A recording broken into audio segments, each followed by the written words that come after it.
In this video, I want to discuss the last issue with the IRR. The last issue is that you should not use the IRR to compare different mutually exclusive projects together. Intuitively, a lot of people think like, oh, it makes sense. I should be able to use the IRR to compare these projects, right? Because the IRR is the rate of return that you make on a project. So if I have a project that has a rate of return of 15%, and I have a project that has a rate of return of 25%, it sounds like I should just take the one with the highest rate of return. But what you have to remember is that what we care about is picking the project with the highest NPV, okay? Not the project with the highest IRR. And the problem is that the project with the highest IRR does not necessarily have the highest NPV, okay?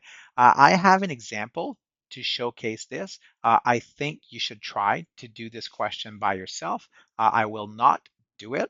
I just have the result in the next slide. But again, try to do the NPV profile for project A, try to do the NPV profile for project B, and try to put them on the same graph so you can compare them together.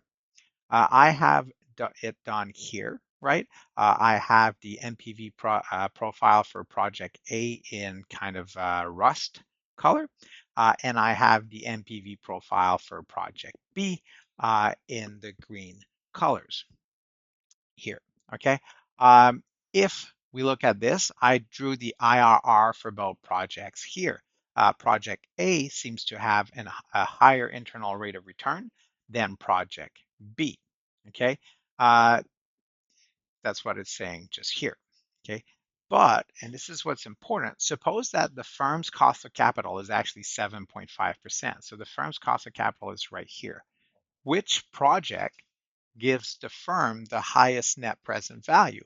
Well, you should see that the green project, project B, right, actually has a higher NPV than project A. Project A should have an NPV of 125. Project B has an NPV of 155. So even though project A has a higher IRR, project B is actually better if the firm's cost of capital is 7.5, because what we care about is getting the highest possible NPV. Okay, so that's what I'm saying here. There is a crossover point. So you can see here, this is the crossover point. This is the point where the NPV profile for A and the NPV profile for B cross over each other. At this point, I should be indifferent between project A and project B. So if my cost of capital was around a little bit lower than 18%, right, I should be indifferent between doing project A and doing project B.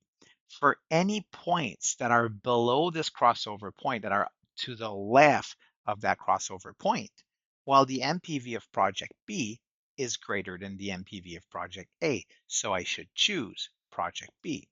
For any cost of capital that is above this crossover point, all the way to the IRR of project A, while project A, the rust colored line is above the green line. So I should actually choose project A in this area here, okay? And finally, for any cost of capital that is above the IRR for project A, so above this point here, any of the cost of capital to the right of that, I shouldn't pick any of the project because both of them give me a negative NPV.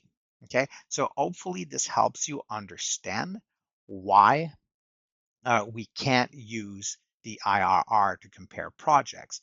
Now, the last two videos, I discussed two of the problems that arise with the IRR, and I linked these problems with the NPV profile.